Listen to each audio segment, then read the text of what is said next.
My name's Pam Spooner. I'm Gitsan from the Hazelton area. Wow, we have so many things going on here. So we're K to 7. I have a land-based teacher, so he takes one class out at a time on the Mondays to the land, and whether it's ice fishing or tree bark stripping, that kind of stuff. I have a cultural maker class. 2 teachers go around teaching that, and so the kids are inventing and creating and communicating using the core competencies, and it's usually a cultural perspective. So whether it be they're making their own kinds of houses or they're making their own fishing technology, things like that. We also have reading intervention programs. We have drumming and singing and art happening here, as well as a lot of social emotional things in our rooms and classrooms. Yeah. Main goals for us are to make sure that our kids are leaving here with a sense of pride in who they are as Aboriginal people. First Nations kids are often really shy, and it's hard for them to speak up and have a voice. I remember this going through school myself. You'd sit in the classroom really quiet, whether you get good grades or not, you barely say a word, right? And so having the visible role models here and majority First Nations, I've found that it's given them that sense of confidence. They speak up more, they become, who they're meant to be, I think, a little easier. Other goals, we have to still walk in both worlds. So we also believe in trying to increase our academics for our kids, getting them to reading levels, right? Because of course we're focusing on grad rates in the district. And they say that no one ever really quit school in high school. They actually gave up in grade 4, 5, 6 because they didn't know how to read. And that's where a lot of the behaviors will come out if they're struggling with learning. So we've created these intervention groups so that we've got 5 staff members in each of the lower classes for 45 minutes every day. So then each teacher gets 3 kids at a time. We have a speech EA, we have social emotional EA working with 3 kids at a time, which gives the teacher smaller groups that they can work with no distractions. We're hearing success from the teachers. They were kind of skeptical at first, right? Because it's a program, and we know programs sometimes may not work with our kids, but they are loving it, and they are seeing success, and the kids are very proud as well. So, and it's not just based on the program, because it's always based on relationship, of course. So our staff is very invested with our kids here, and that's why the kids feel safe here. So that relationship base is always there. We keep track of our social emotional data. So we've got 2 rooms. We've got an opportunity room, which has a treadmill, a stepper. We have a youth care worker in there. She's doing a lot of the meditating, the smudging, that kind of stuff. We use it with the zones of regulation. So the kids have programs set up in their classrooms. So if they're in the red zone, it's already went too far and they need to be in the office, right? And so if they're in the yellow zone, they can sense themselves that they need some kind of assistance to get them back into the green zone so that they're at that high academic readiness, right, to be able to learn. So a lot of kids will say, okay, I need a yellow card. They go to the opportunity room for 10 minutes. Okay, I'm good. Now I can go back and do what I need to do, right? We keep data, we keep track of that, but kids can also earn green card breaks. So if they've done all their work, and they can also go to the opportunity room and have a little 10-minute break as well. So we keep track of how many yellow cards, green cards. There's also blue cards if they're hungry, if they're tired, if they come in and they need something else in order to get them started for the day. So yeah, we keep track of that data. And if we see green cards, more green card breaks than yellow card breaks, right? Where we see that we're actually helping them self-regulate themselves, because we're also giving the tools in the classrooms, so they can have little boxes, toolboxes in the classroom to help themselves regulate and just get back to it right away. So things like that. We also have reading assessment, math assessments. We're going to dig deeper into that in the next few years to really focus on data as well, keeping track. Success, the pride, the happiness, the smiles on the kids' faces, the greetings to all the staff members when they come in, the fact that they don't want to go to Christmas break, spring break, summer break, they're going to miss everybody so much, right? Yeah, the I love yous, the hugs, the everything. I think they're pretty confident and feel safe with us here. Yeah, the parents coming in, more parents getting involved in the school, right? So we've got a great pack that's stepping up with hot lunches and decorating and helping out. Yeah, there's different ways, I guess. Not always just assessments, right? Paper assessments. It's satisfaction. I think it's a good combination of both, because there's never ever any right answer. how do we teach kids, like I said, to walk in both worlds, to be great Indigenous people. What defines a great Indigenous person, right? Like, you can't ever go back to the traditional way of being an Aboriginal person, but you also need to understand what happened in that history to get your parents and your grandparents and whatever to where they are today too. And not just Indigenous people, non-Aboriginal people have to understand that as well, so that we can move forward together, right? So it is a tough task that we have here, because like I said, we need to teach them the past, how to move forward, how to be positive, what difference can we make in the future when we encounter people? How can we teach them about us, right? Also giving them that confidence to do that, and as well as trying to focus on the academics. Yeah, so we're not quite there yet, and I think if you ever thought you were there, then obviously you're not doing a good job. Because there's always going to be learning, there's always going to be changes, there's always curriculum changes, there's always new things we can try, being more innovative, playing with the schedules, right, to see what works for our kids. Sometimes we'll have kids that come late, so maybe staggering start times for certain kids, right? Physical activity versus academic time, when's their prime learning time, right? So we're, like most schools, we do academics in the morning, and then we try to do more project-based learning in the afternoon, more hands-on stuff, or physical. We have a hockey program, learn to skate program, things like that. We try to keep them involved after school as much as we can by cooking clubs, soccer clubs, boxing, whatever we can do to keep them here longer and feed them a little bit more, right? So we have lunch programs, breakfast programs, snack stuff here. So yeah, I think we tie into a little bit of everything. We satisfy the whole student, not just the academic mind, right? So when you're thinking in terms of the medicine wheel, I think we're satisfying them mentally, spiritually, physically, and emotionally. I think we're doing a pretty good job at that. Again, we can only do what they're ready for, right? So at their level, with the expectation. I try to give my teachers that saying, our kids don't have a choice to be here. They can't choose to go to French immersion, Montessori, or get a tutor if they're struggling. We are their choice. So we need to make sure that we are the best that we can be for them, right? Yeah, because they already have so many things against them. So what can we do to make sure that they can be as successful as they possibly can in the future? Yeah, help to break the cycles, help to, yeah. I think connections to the land, the culture, the language. So we have a language teacher here, thanks to the ABED department, who sponsored her 0.5 for us. So we get her 3 days, 2.5 days out of the week.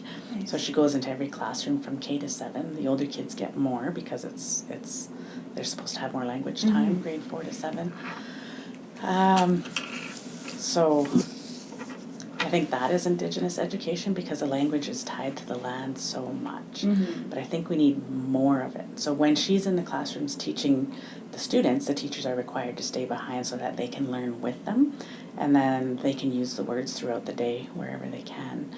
But she can't be everywhere 100% of the time. So I think we need to get more digital. We need to be recording her, have them on the smart boards whenever we're teaching a lesson, and you can say, okay, what's the name of the month this month, right?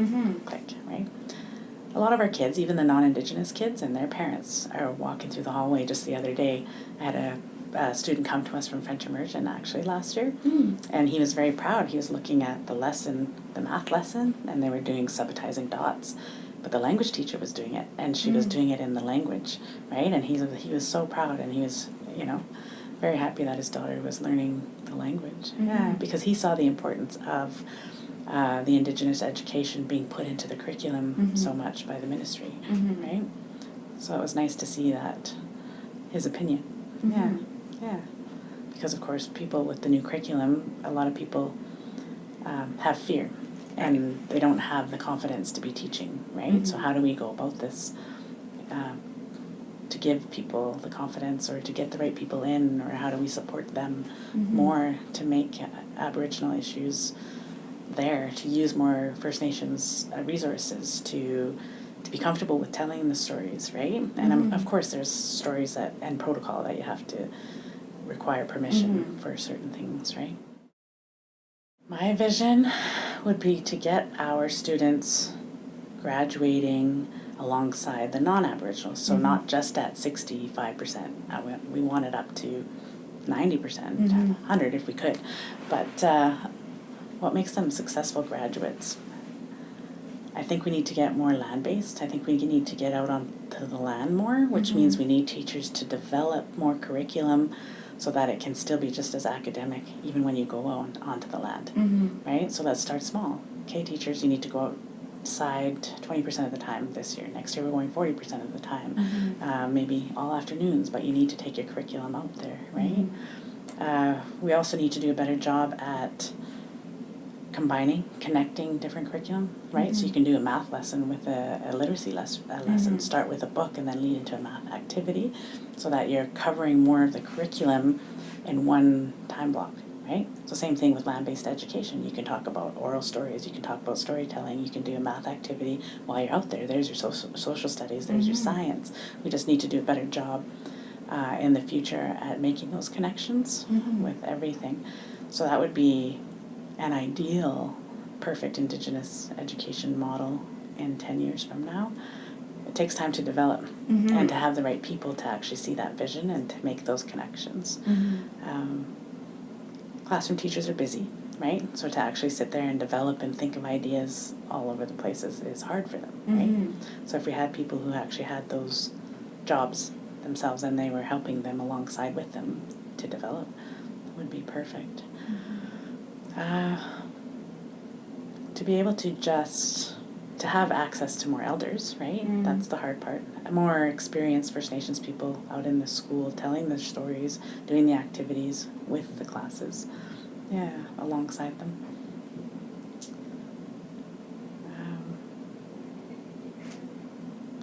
It's hard here because you're on Cleatly territory, so everybody respects that. That's awesome. You're teaching the Cleatly language, the culture.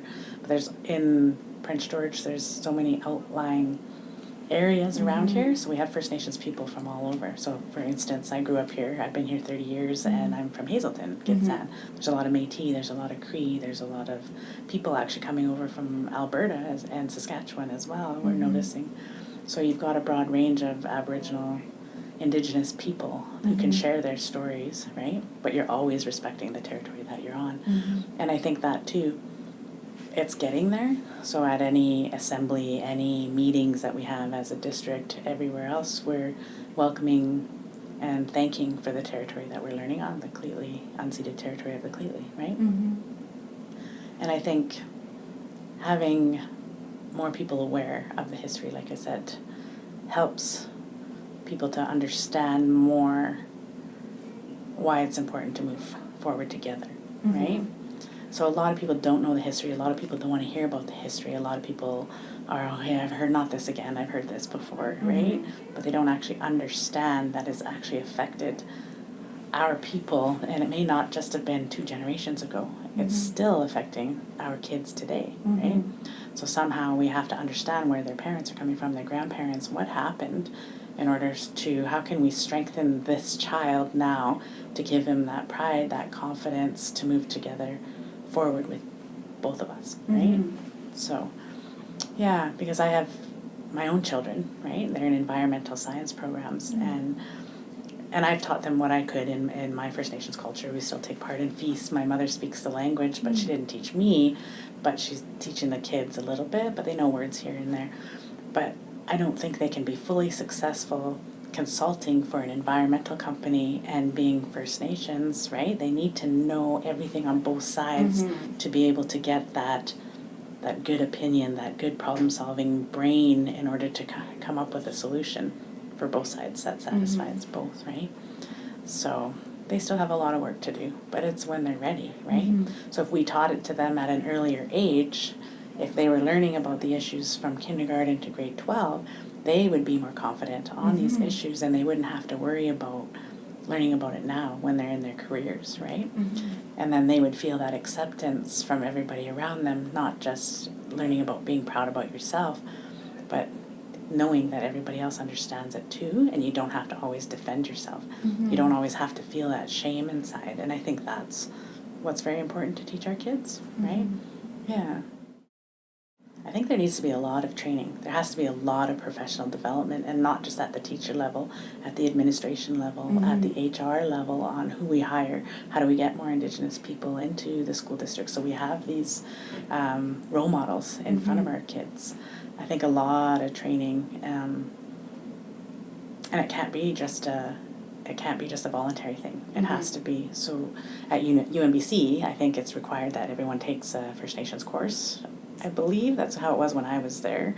You had to take a first year First Nations course, and that just is a broad, this is how First Nations people work all over the place kind of thing, right? But I think it should be mandatory to do the training somehow every year at the beginning of the school year.